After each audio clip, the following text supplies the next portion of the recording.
I'm going to show you guys my electronic conversion from my acoustic drum set. I'm using my video camera because it takes a much better video than it does a photo, and it takes in the light a lot better. 5-piece Pearl set combined with a Yamaha DT Explorer module and cymbals and rack. I'm using full-size kick drum, have no problems with it. Yamaha foot controller for the hi-hat, using Yamaha pad as a hi-hat. There's the DT Explorer module. It's not the high-grade one, but it works really well for what we're doing for it. I don't use anything on it, I just use it for the MIDI capable going to the computer.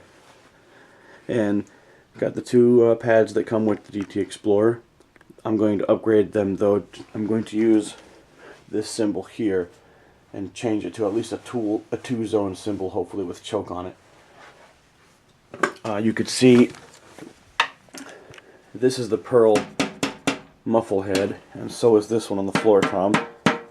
They're not very loud. They're quieter than the screen mesh heads, but this is still not nearly loud enough to worry about because I'm in the basement, nobody can hear me. I do like the screen mesh heads a whole lot better than the muffle heads, like you guys were saying. The muffle heads, I haven't had any problem with them wearing yet, like people say, but we'll see how I bang on them in the next couple of weeks. But when they do wear out, I'm going to replace them with the screen mesh. This is that orange packaging of Ultra Sunblock from Lowe's. It works really well. It's durable. It's really hard.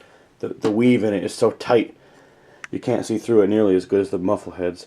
And it feels better when you play it. You know, you can tighten it up enough to drag the stick across it like you're supposed to be able to with a good head. Everything came together really well. I used all the hardware on my regular drums to mount them all together. I don't have any cross-triggering issues. Figure that one out, right?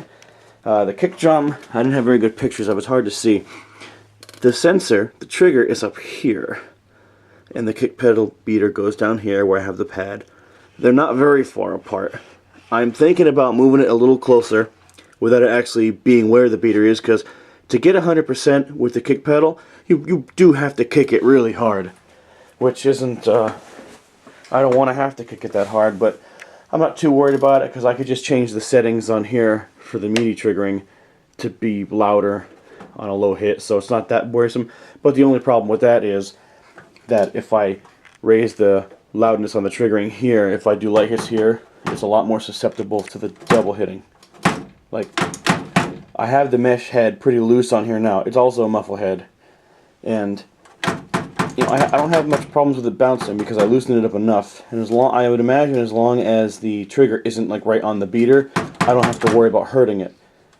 Like I said before, to get 100%, you gotta be like, you really gotta hit it. You gotta give it your all just to get the 100% force on it.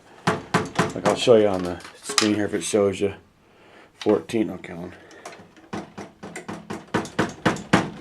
See if I get this is my normal kick, around 70-60%. And if you want to get a good hard hit, you got to nail it really well. Hold on, it's double kicking, but the good part about reducing the sensitivity is, so it's not loud, is you can't hear that second little double kick on the MIDI track or nothing like that, as long as you don't overdo it. But you know, thanks you guys in the forums for helping me. You already heard the sound sample. My computer's actually upstairs right now, so I can't record another one while I'm sitting at the set. But I guess I should plug it into my amplifier over there and play it. But the DT Explorer module, even though it is a good module, especially for beginners with what it has on it, to me, compared to addictive drums and stuff like that, it just sounds like total garbage. So I'm not going to hurt your ears by playing the sounds that come right through the DT Explorer. Because you heard the sound samples of this set using the addictive drums, and it sounds fantastic.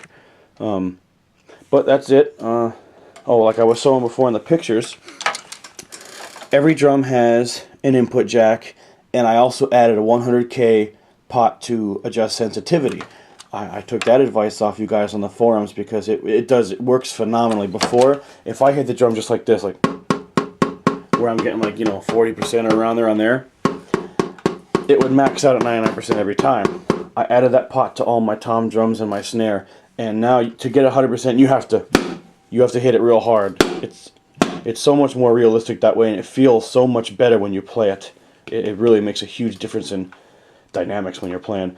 I'm not a drummer, a full-fledged drummer. I have a drummer from my band, and I had him sit behind this set after I did these upgrades and added those pots and everything, and he loves it. He thinks it feels really good. I'll take his word for it because he's a pretty good drummer, and dynamics are his thing. He's not the kind of drummer that just pounds on the skins.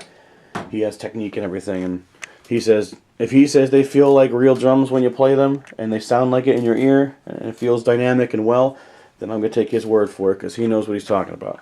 And I thought this might be awkward at first, using for a hi-hat, and the controller's down here.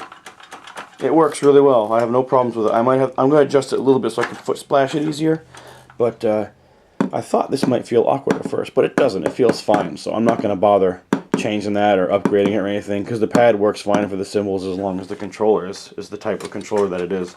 So thanks again for your help, guys. If I'm leaving anything out and if you have any questions for my build, feel free to ask and I will indulge you with the best answer I can. Like I said before, I am still new at this kind of thing. I don't ever solder or anything like that, but ever since I've been tinkering with this, I've been getting better at it all. But I'm having a great time, you know. So, you know, catch you later. Say hi to my Les Paul in the corner over there. It needs to be put away and cleaned. Yes, I do play it a lot. That's why it's out. But catch you later. Bye.